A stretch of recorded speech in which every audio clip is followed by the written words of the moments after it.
चलो भाई।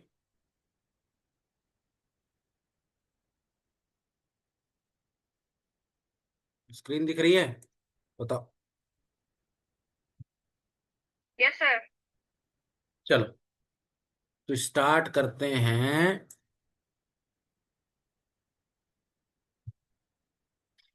आज मैंने एजेंडा भी लिख लिया है। ठीक है, क्या क्या पढ़ाना है। ठीक है, तो सबसे पहले अपन पढ़ते हैं ऑप्शन। सबसे पहले ये क्वेश्चन है, देखो। एक सेकंड रुको।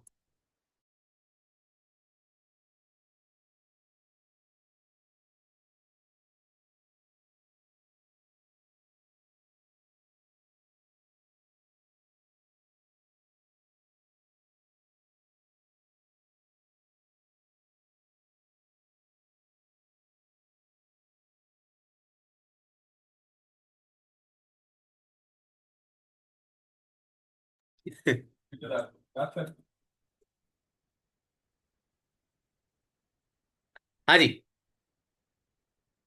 तो एजेंडा क्लियर है पूरा? ठीक है, ये डिस्कशन का है, देखो। मैक्सिमम हम लोगों ने पढ़ लिया है यार, ठीक है। मतलब जितना मोंगोडीबी में था पढ़ लिया था। अब कुछ एडवांस एडवांस टॉपिक्स हैं जो पढ़ने हैं। और इसके बाद मैं स्टार्ट करूंगा aggregation framework, very very important from MongoDB perspective. ठीक है, ओके। हो गाइस। Okay sir okay.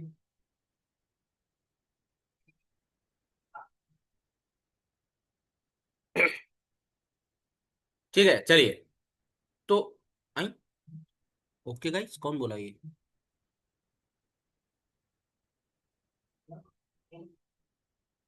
वैसा तुम बोली हो? हम नहीं बोलते हैं, हमें इसने भी नहीं बोला, पता नहीं क्या आपसे एक्स्ट्रा आवाज आई। ए, तो कौन बोला ससुरा?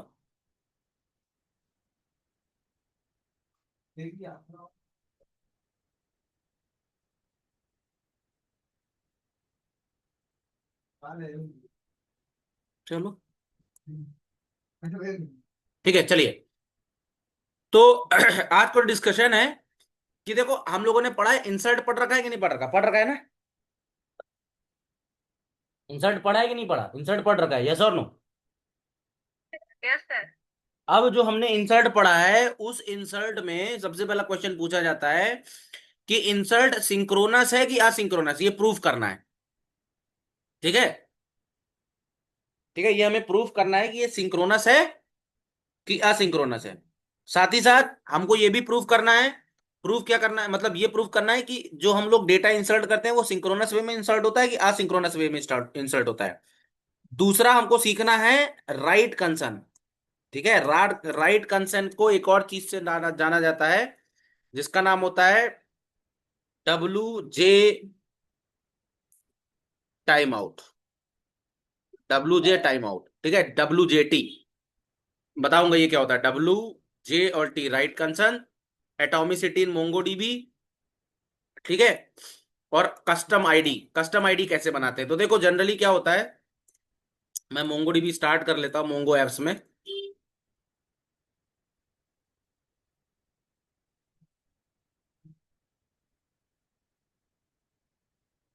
ठीक है।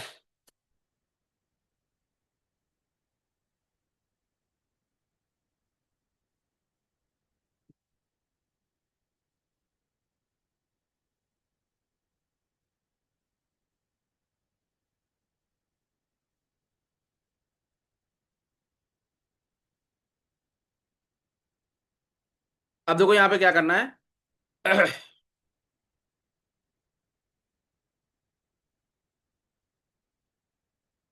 मैं लिखता हूँ शो डेटाबेसेस, और मैं वही अपना डेटाबेस सेलेक्ट करता हूँ, यूज टेस्ट। या फ्लिपकार्ट चले जाते हैं ना, फ्लिपकार्ट ले लेते हैं, यूज फ्लिपकार्ट। और मैं यहाँ लिखता हूँ शो कलेक्शंस। और शो कलेक्शंस में मैं यहाँ पर जाऊंगा। और कौन सा?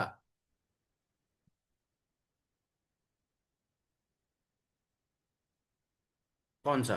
हाँ, ठीक है, तो यहाँ पे शो कलेक्शंस और प्रोडक्ट्स दिया हुआ है। ठीक है, तो अब मैं यहाँ पे लिखता हूँ dB dot products dot find. ठीक है, फाइंड। तो ये मेरे पास कितने हैं, देखो, पार्ले जी है, प्राइस। ठीक है, तो अब मैं क्या करता हूं, मैं अपना खुद का एक क्रिएट करता हूं। मैं जैसे लिखता हूं डीबी डॉट बुक्स, बुक्स नाम का कलेक्शन बनाता हूं। डीबी डॉट, ठीक है, बुक्स। बुक्स, फ्लिपकार्ट में बुक्स मिलती हैं कि नहीं मिलती, मिलती हैं। और मैं लिखता हूं इंसर्ट मेनी, और इंसर्ट मेनी लिख के इंसर्ट वन लिखता हूं, मेनी लिख लेता हूं। अब देखो तुम एक चीज नोटिस करना कि जब मैं एक रिकॉर्ड कोई भी इंसर्ट करता हूं, तो बाय डिफॉल्ट अगर मैं यहाँ लिखता हूं, जैसे कि यहाँ पे लिखता हूं नेम जो है, बुक का नेम है, ए बुक है, और उसका जो प्राइस है वो है 20 रुपीज मान लो। ठीक है, और जब मैं इसको इंसर्ट करता हूं, तो दो चीज नोटिस करना। एक तो एक्नॉलेजमेंट की वैल्यू क्या है, बताओ जरा, ट्रू है कि नहीं। एक्नॉलेजमेंट की वैल्यू क्या है, ट्रू ही है, ट्रू है। जी। और इंसर्ट आईडी जो है वो ऑब्जेक्ट आईडी की फॉर्मेट में आ रहा है, करेक्ट। तो हम क्या चाहते हैं कि देखो, ये जो ऑब्जेक्ट आईडी है, ये ऑब्जेक्ट आईडी बनती है, मोंगोडीबी अपने हिसाब से बनाता है। ठीक है, हम चाहें तो अलग से एक आईडी बना सकते हैं, लेकिन अगर हम चाहें तो इस ये जो ऑब्जेक्ट आईडी है, इसकी जगह हम लोग कस्टम आईडी भी बना सकते हैं। ठीक है, क्या बना सकते हैं, कस्टम आईडी भी बना सकते हैं। ठीक है, कस्टम आईडी भी बना सकते हैं।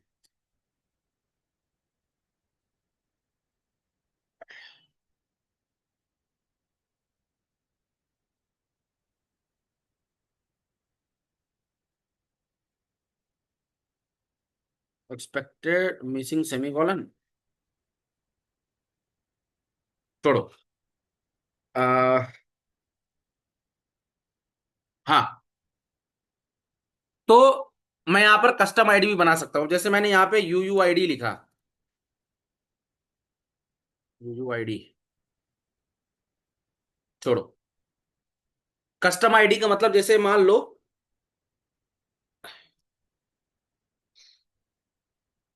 वैसा देखना इधर, ठीक है। हेलो, कस्टम आईडी देखना कैसे बनाते हैं। तो कस्टम आईडी हम लोग ऐसे बना सकते हैं कि मैंने यहाँ पे इंसर्ट वन लिखा,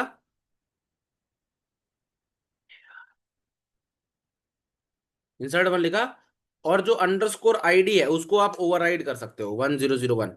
ये हो गई। अब देखो, अगर तुम डिफ अब देखो, तुम देखोगी DB dot books dot find, मिला कि नहीं मिला।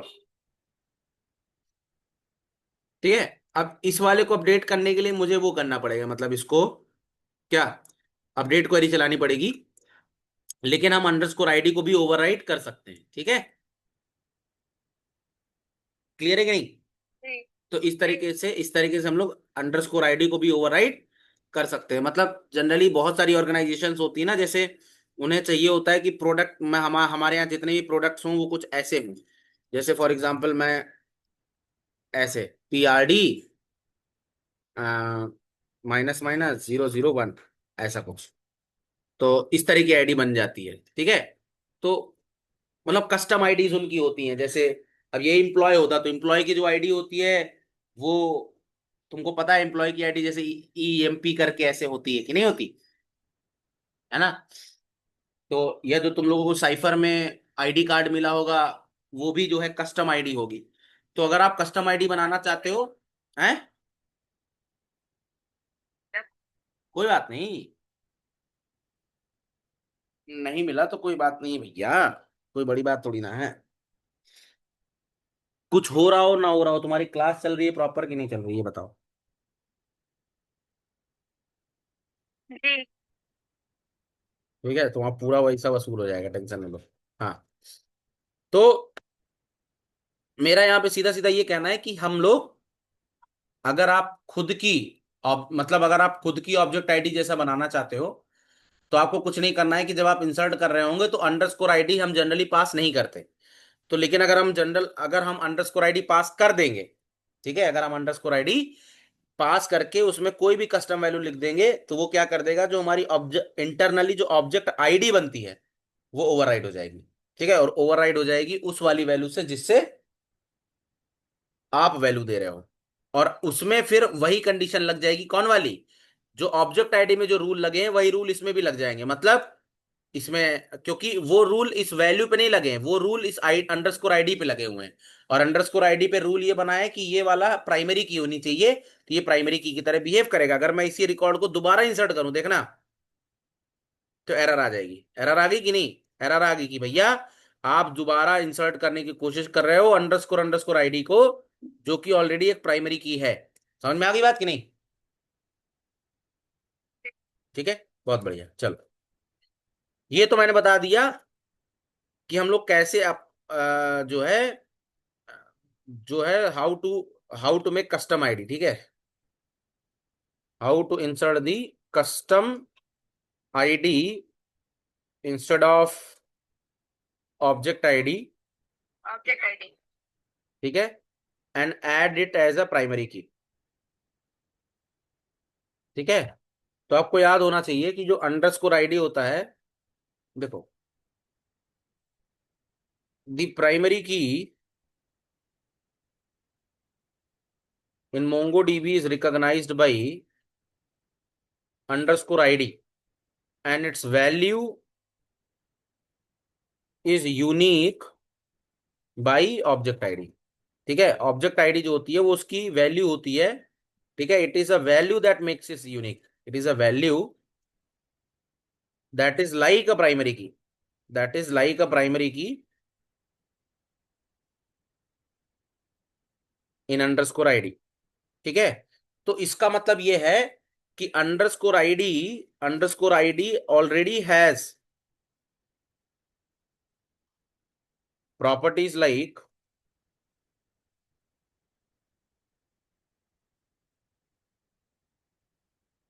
किस तरह की आईडी है बताओ जरा? हाँ, किस तरह की प्रॉपर्टी है?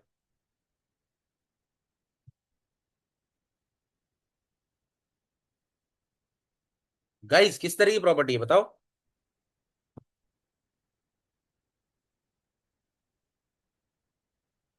क्या यूनिक? है? यूनिक है और क्या है? ठीक है, तो already has a property like unique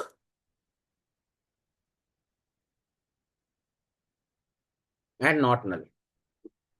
ठीक है, ऑलरेडी उसमें ये प्रॉपर्टी है। ठीक है, सो ड्यूरिंग इंसर्शन,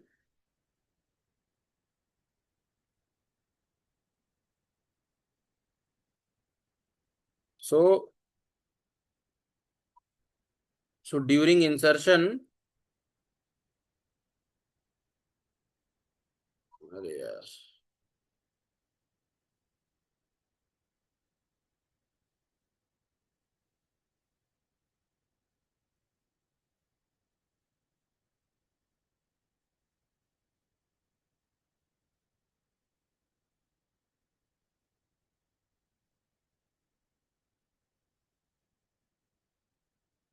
ठीक है, so already have a property like unique and not null. So during insertion, insertion के समय वी कैन ओवरराइड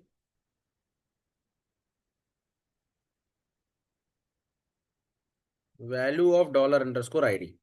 ठीक है, with any value.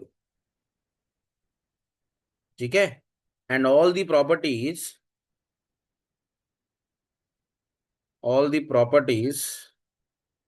Like uniqueness, unique, primary key and not null will be automatically assigned.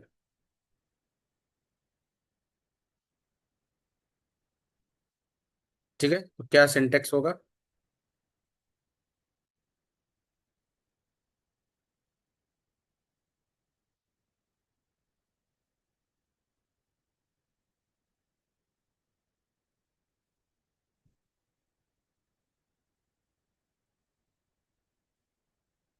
ठीक है, if we try to insert it again,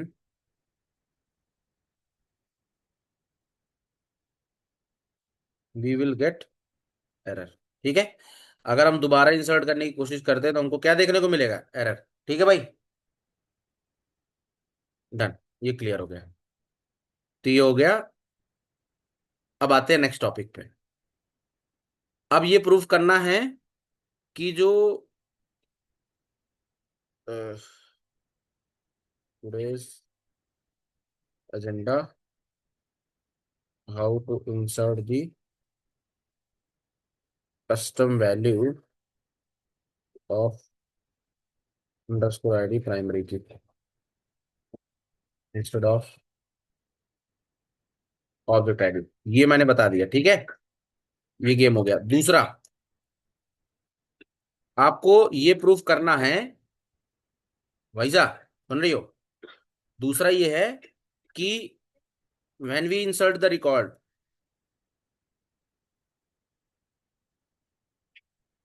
when we insert the record in MongoDB, ठीक है, how we will,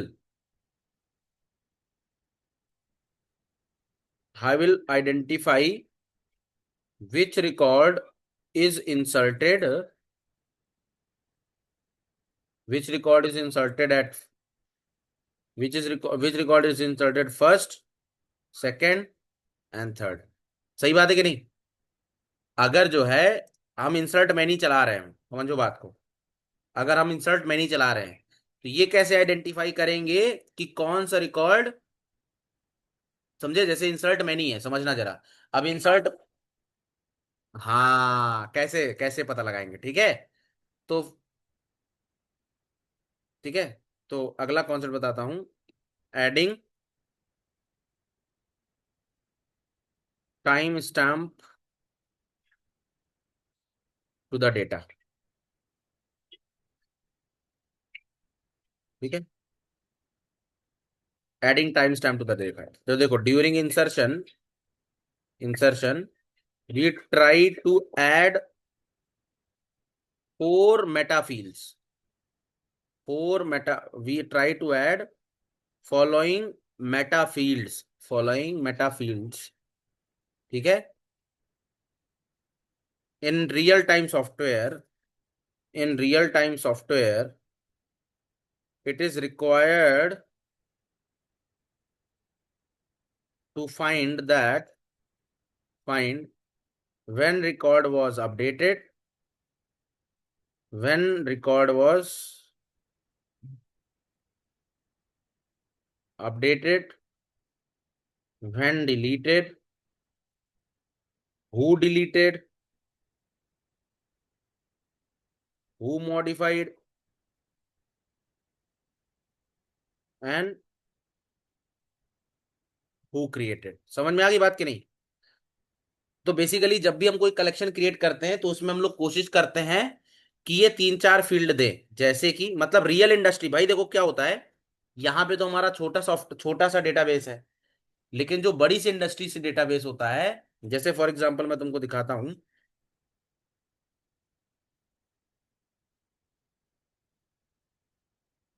देखो,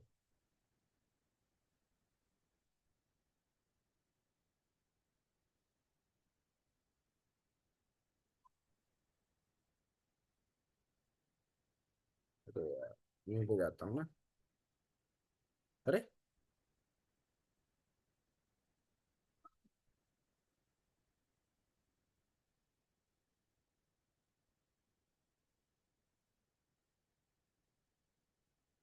देखो दिखाता हूँ,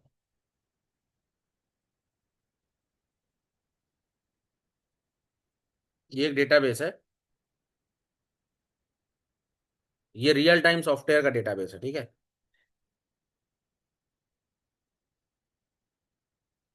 अब जैसे ये, अब इसमें देखो कितनी टेबल्स है, 52 टेबल्स हैं। अब इसमें जैसे मैं तुमको एडमिन दिखाता हूँ, एडमिन नहीं,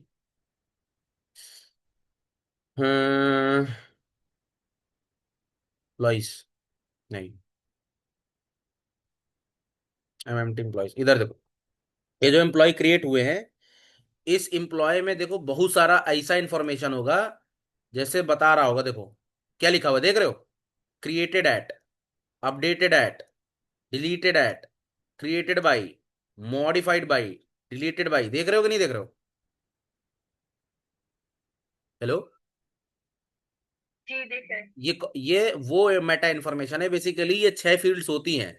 किसने क्रिएट किया, कब क्रिएट की, ठीक है, किसने क्रिएट किया, कब क्रिएट किया, किसने मॉडिफाई किया, कब मॉडिफाई हुआ, किसने डिलीट किया, किसने डिलीट किया, ठीक है, कब डिलीट हुआ। तो ये सारी की सारी चीजें हमको देनी पड़ती है, ठीक है, रियल टाइम इंडस्ट्री में, ठीक है। तो क्या क्या बनाते हैं, पहला बनाते हैं क्रिएटेड एट, दूसरा आता है क्रिएटेड बाई, तीसरा क्रिएटेड नहीं, मॉडिफाइड की जगह तुम ले सकते हो अपडेटेड एट, अपडेटेड बाई,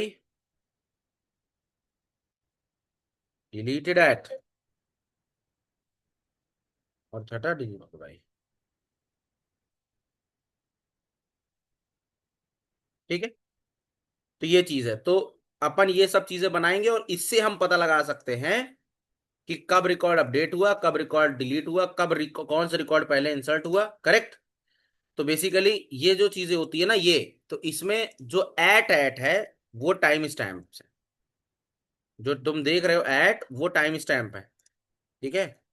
जी जो देख रहे हो वो सब जो है टाइम स्टैम्प है, मतलब डेट के साथ टाइम स्टैम्प। और जितने तुम वो देख रहे हो बाई, वो बेसिकली यूजर आईडी है, जी। ठीक है।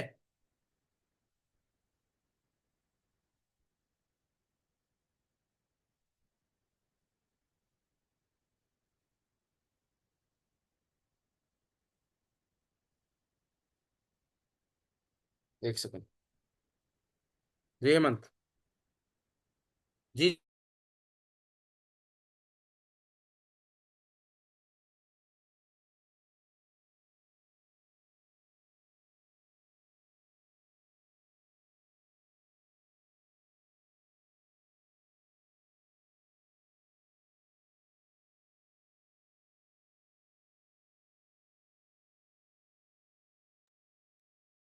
चलिए, तो इसको कैसे सही करते हैं, देखो। तो इसके लिए अपन को क्या करना पड़ेगा, मैं इधर आता हूँ और मैं बेसिकली एक टाइम स्टैम्प बना रहा हूँ अभी, ठीक है। मतलब जनरली अपन को ये सारे बनाने पड़ते हैं, लेकिन जनरली अपन को ये सारे बनाने पड़ते हैं, बट यहाँ पर मैं टाइम स्टैम्प बना रहा हूँ ताकि मुझे ये पता चल पाए कि कब रिकॉर्ड इंसर्ट हुआ है, ठीक है। तो मैं इंसर्ट के लिए बना रहा हूँ, ठीक है। तो मैं क्या करता हूँ, एक रिकॉर्ड इंसर्ट करता हूँ और यहाँ पर लगाऊंगा, टाइम लिखूंगा क्रिएटेड एट, ठीक है। और क्रिएटेड एट के बाद मैं यहाँ पे लगा रहा हूँ टाइम स्टैम्प, तो मुझे लिखना पड़ेगा new time stamp. Oh sorry, 1002 insert हुआ बिटिया कि नहीं, हो गया ना। अब फिर आते हैं, फिर मैं यहाँ पे आता हूँ और देखो तुमको कुछ नहीं करना, बस ये लिखना है न्यू टाइम स्टैम्प, हो गया। फिर आते हैं और चौथा रिकॉर्ड इंसर्ट करते हैं, बी लिखते हैं, प्राइस जो है 30 लिखते हैं। अब देखो जो भी रिकॉर्ड इंसर्ट हुआ है उन सब में टाइम स्टैम्प तुमको देखने को मिलेगा। फाइन। टाइम स्टैम्प मिल रहा है कि नहीं मिल रहा, मिल रहा है। जी जी अब इस टाइम स्टैम्प को तुम कन्वर्ट कर सकते हो, कैसे बताया था ना तरीका, find dot, sorry, find one dot created at dot to, ये ऐसे भी लिख सकते थे, गेट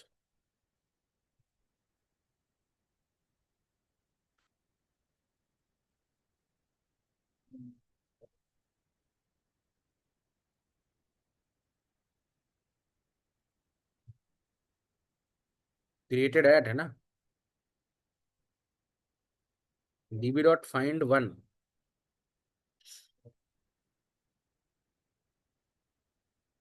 जीरो। अरे क्या दिक्कत है भाई?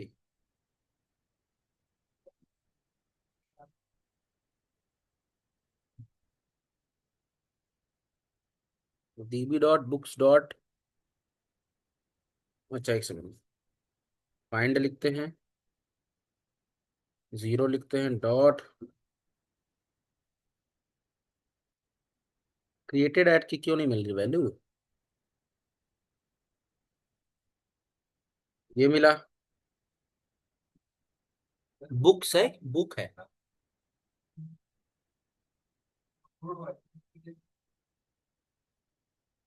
एक मिनट, डीबी डॉट फाइंड लिखा मैंने, सही है। अब इसके अंदर जीरो लिखता हूं, नहीं मिल रहा। अगर मैं टू एरे करूं, फिर इसके बाद जीरो करता हूं, मिल गया, ठीक है, मिला। डॉट, जी। ओके, इसलिए दिक्कत है, समझ में आ गया। ये लिखा, और यहां पर मुझे लिखना पड़ेगा टू, नहीं, टू एरे, वन ना लेके थर्ड लेता हूं, ठीक है, डॉट क्रिएटेड एट, आया, टू आइसोडेट, टू आइसोडेट, नहीं होगा, इसमें पूछते हैं इस चीज को जो है।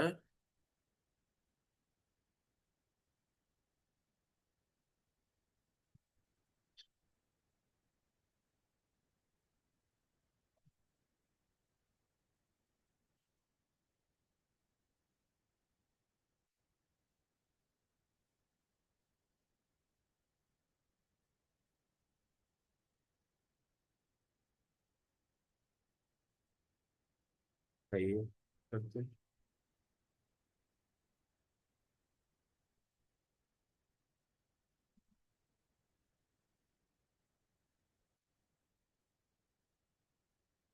अरे कह रहा है ससुरा ऐसा कोई फंक्शन ही नहीं है।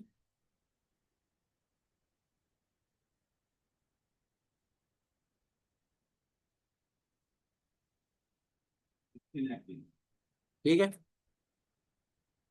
जी।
नहीं काम कर रहा।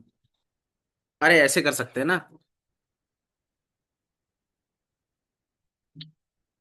तुमको टाइम स्ट्रिंग मिल रहा है ना, क्रिएटेड एट, ये मिल रहा है, तो हम इसको क्या कर सकते हैं,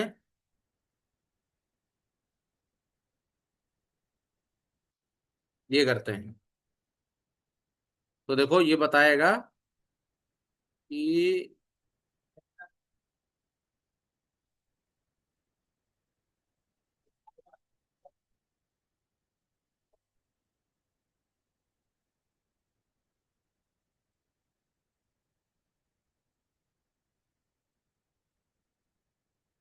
चेक करते हैं, मिल जाना चाहिए। मिल गया, बता दिया ना कि कैसे क्या सीन है इसका, बता रहा है ना। हेलो, जी। है ना। तो देखो ये बता दिया है, ISO डेट में है ये मतलब। तो हम ये टाइम स्टैम्प डाल सकते हैं। अब क्वेश्चन ये है कि अगर मैं तुमको db.find दिखाता हूं, मतलब छोड़ो, db.books.find करता हूं, तो तुम टाइम देखो जरा सबका। क्या सबका टाइम अलग मिल रहा है? इसका 53 मिल रहा है, इसका 62 मिल रहा है, इसका 72 मिल रहा है, मतलब सबका अलग अलग टाइम है, करेक्ट है कि नहीं? सही है ना, अलग अलग है ना। अब देखो गेम, अब देखना गेम। अब जो सबसे कठिन चीज है, अगर मैं इंसर्ट मैनी चलाता हूं, ध्यान से देखना, _ID 1005 comma name ABC, price 30 रुपए, ठीक है, comma created at new time stamp, ठीक है। ये खत्म हो गया, ये हो गया पहला। दूसरा आता है, फिर आते हैं, और यहाँ पे लिखता हूँ 6 ABCD, प्राइस 35, सही है। नीचे आता हूँ, फिर इधर आता हूँ,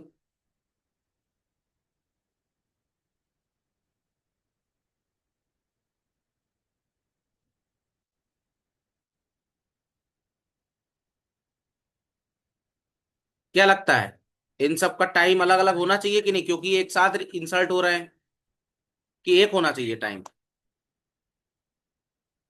है? अलग अलग लेकिन भाई अलग अलग होना चाहिए, तभी तो आइडेंटिफाई करोगे। अब देखो गेम, अब देखो गेम, गेम दिखाता हूं, गेम ये है। ये लो, सबका टाइम एक ही है। ये देखो, 64 64 64 64 64, सबका टाइम सेम है कि नहीं? नहीं, ये आई हाँ, ये आई सेम है, देखो आई अलग अलग है कि नहीं। तो देखो ये I1 है, ये 2 है, ये 3 है, ये 4 है। तो इसका मतलब ये सिंक्रोनस है। अगर असिंक्रोनस होता, तो देखो सबसे पहला रिकॉर्ड कौन सा है, 1005, तो इसने 1005 को 1 दिया है, 1006 को 2 दिया है, 1007 को 3 दिया है, 1004 को 1008 को 4 दिया है। इसका मतलब जिस ऑर्डर में लिखा जा रहा है उसी ऑर्डर में इंसर्शन हो रहा है। इसका मतलब सिंक्रोनस हुआ ना। ठीक है, तो इससे दो चीजें पता चली, क्या? कि दो चीज ये पता चली कि, क्या? एक तो सिंक्रोनस है ये। हाँ, पहला ऑब्जर्वेशन है कि मतलब कैसे मल्टीपल रिकॉर्ड्स को इंसर्ट करते हैं।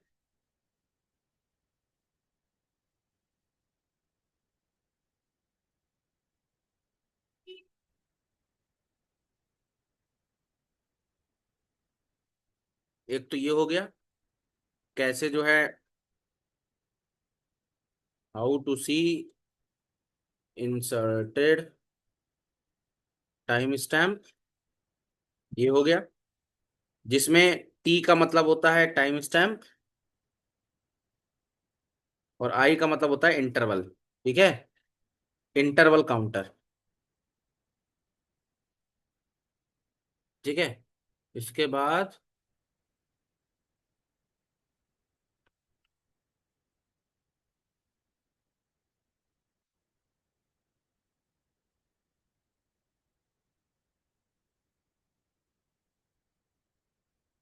ये है। तो इस तरीके से हम लोग टाइम स्टैम्प इंसर्ट कर सकते हैं। तो how to insert time stamp, ठीक है। तो कैसे पता चलता है कि टाइम स्टैम्प है? तो इसके लिए कि जब हम मल्टीपल रिकॉर्ड्स इंसर्ट करते हैं, notice when we insert multiple records, when we insert multiple records, the time stamp remains the same, है ना। The time stamp remains the same during multiple insert,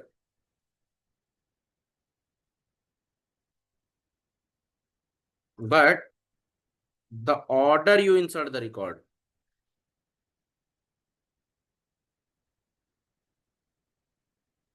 that order index will be preserved in the order of insertion. सही बात है कि नहीं? तो जिस order में आप रिकॉर्ड को इंसर्ट करोगे उस ऑर्डर में ही जो है आई की वैल्यू मेंटेन हो जाएगी। ठीक है, तो मैं db dot books dot find लिखता हूं, तो अपन ये दिखा सकते हैं।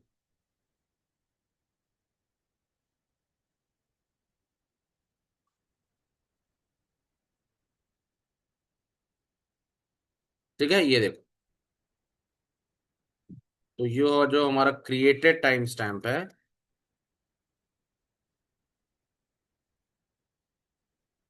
ठीक है, 1 2 3 4, तो ये है 1 1005 का, ये है 1006 का, ये है 1007 का, ये है ये है 1008 का। तो देखो साफ पता चल रहा है कि 5 के बाद 6 है, तो 6 जो है दूसरे नंबर पे आ रहा है, 7 तीसरे नंबर पे आ रहा है, और 8 चौथे नंबर पे आ रहा है। तो this proves MongoDB proves MongoDB insertion is synchronous in nature. ठीक है, क्लियर हो गया? एक टॉपिक और बताता हूं जिसका नाम है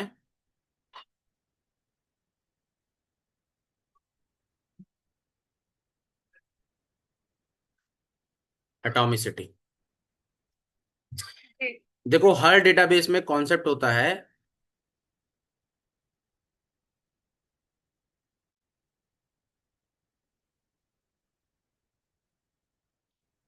एवरी डेटाबेस ऐसा कॉन्सेप्ट, देखो ऐसा बोला जाता है कि एवरी डेटाबेस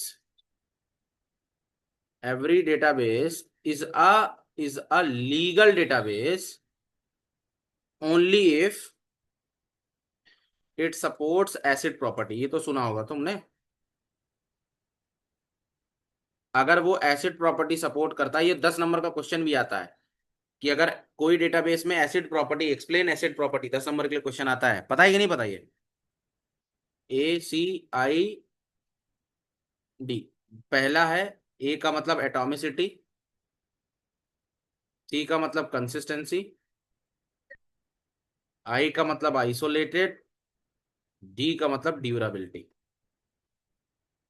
ठीक है, इसकी ट्रिक है याद रखने के लिए, atoms consist of isolated Duracell. ये कभी नहीं भूलेगा तुमको।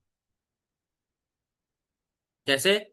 एटम से बना एटॉमिसिटी, कंसिस्ट से बना कंसिस्टेंसी, आइसोलेशन से बना आइसोलेटेड, और ड्यूरासेल से बन गया ड्यूराबिलिटी। ठीक है,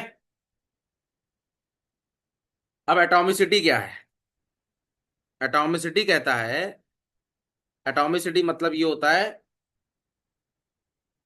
एटॉमिसिटी का मतलब होता है, क्या होता है एटॉमिसिटी का? एटॉमिसिटी का मतलब होता है यूनिटी होना चाहिए। यूनिटी का मतलब क्या है कि या तो रिकॉर्ड इंसर्ट होगा तो पूरी तरीके से होगा, और या तो नहीं होगा तो नहीं होगा, बीच वाली कोई स्टेट नहीं आएगी कि आधा इंसर्ट हुआ आधा नहीं हुआ। बात समझ में आ रही कि नहीं आ रही? जी। तो डेटाबेस के साथ तो बेसिकली एक बात मैं बता देता हूं तुमसे, दो कॉन्सेप्ट देखने को मिले मोंगोडीबी में। एक का नाम होता है ट्रांजेक्शंस, और एक कॉन्सेप्ट होता है एटॉमिसिटी। ट्रांजेक्शन्स के केस में क्या होता है कि if some operation is running, ठीक है, एंड इफ इट फेल्स, ठीक है, या बोल देते हैं मोंगोडीबी फेल्स।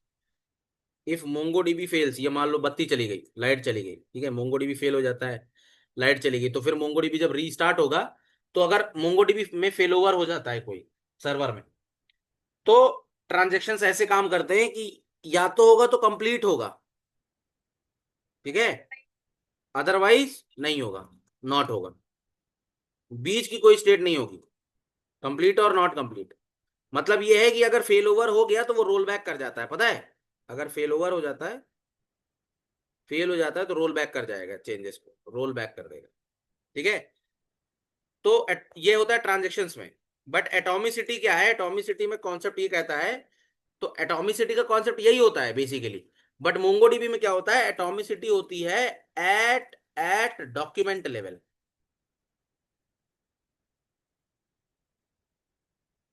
डॉक्यूमेंट लेवल होती है उसमें, मोंगोडीबी में जो एटॉमिसिटी होती है वो कैसी होती है, डॉक्यूमेंट लेवल पे होती है। डॉक्यूमेंट लेवल का मतलब क्या होता है, डॉक्यूमेंट लेवल का मतलब होता है कि हर रिकॉर्ड को वो एटॉमिसिटी रखता है, हर रिकॉर्ड में एटॉमिसिटी रखता है। कहने का मतलब है कि जैसे 100 रिकॉर्ड्स हैं और 100 रिकॉर्ड्स हैं तो 100 एटॉमिसिटी बनाएगा वो। मतलब ये है कि ऐसा नहीं होगा, मतलब ऐसा नहीं होगा कि 100 रिकॉर्ड्स है और बीच में फट गया तो 50 रिकॉर्ड रोल बैक कर देगा, ऐसा नहीं होगा। क्योंकि हर रिकॉर्ड एटॉमिक रिकॉर्ड है, तो एक हर रिकॉर्ड जो इंसर्ट होगा वो कमिट होता जाएगा। समझ रहे हो कि नहीं है ना। Every record inserted will be committed.